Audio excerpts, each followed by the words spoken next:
नमस्कार साथियों, आज मैं हार्ट ब्लॉकेज के बारे में आपको बताना चाहता हूँ कि हार्ट ब्लॉकेज का नॉर्मल रेंज कितना होना चाहिए, कितना परसेंट पर रिस्क है।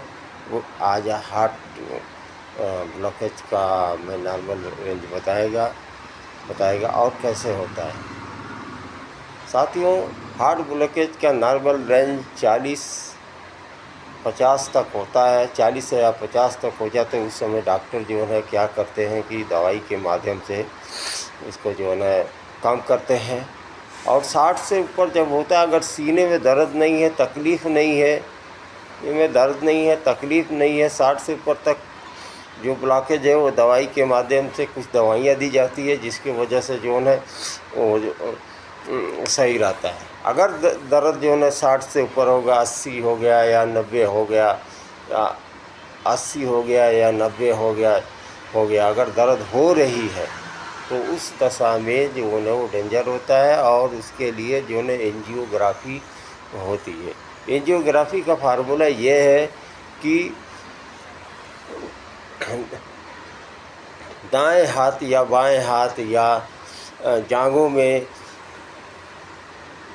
जहाँ भी नस मिलती है वहाँ जो है चीरा लगा के कैथेलेटर के ज़रिए से वायर को ऊपर नली के द्वारा जो है हार्ट के पास लेके जाया जाता है।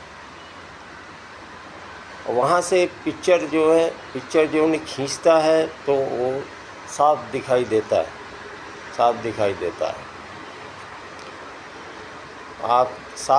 देता है। अगर 50 से 60 के दरमियान में दर्द नहीं हो रही है तो एस्पिरिन दवाइयाँ दी जाती है, हार्ट की नॉर्मल दवाइयाँ दी जाती है कि मतलब दवाई के माध्यम से जो है ये सही रहता है।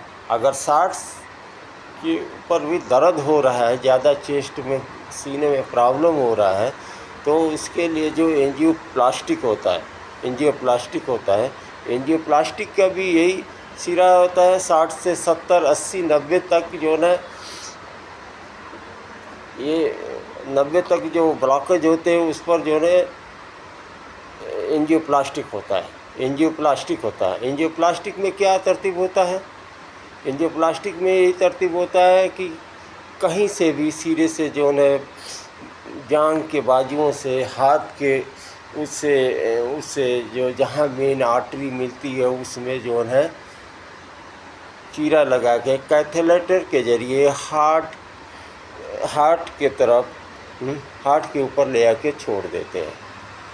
और जो नसें वहाँ सिकुड़ी रहती हैं वहाँ जो है स्टैंड डाल देते हैं और फिर वो जो है नसें जो है चौड़ी हो जाती हैं, जिसके वजह से रक्त का प्रवाह हो जाता है और उसके बाद जो वो हो जाता है। अब इसके लिए नॉर्मल करने के लिए क्या होता है? सबसे पहले इसके लिए एक फार्मूला है, CBSE का रिपोर्ट लिया जाता है और 4 घंटा तक कुछ खाना पीना नहीं रहना चाहिए।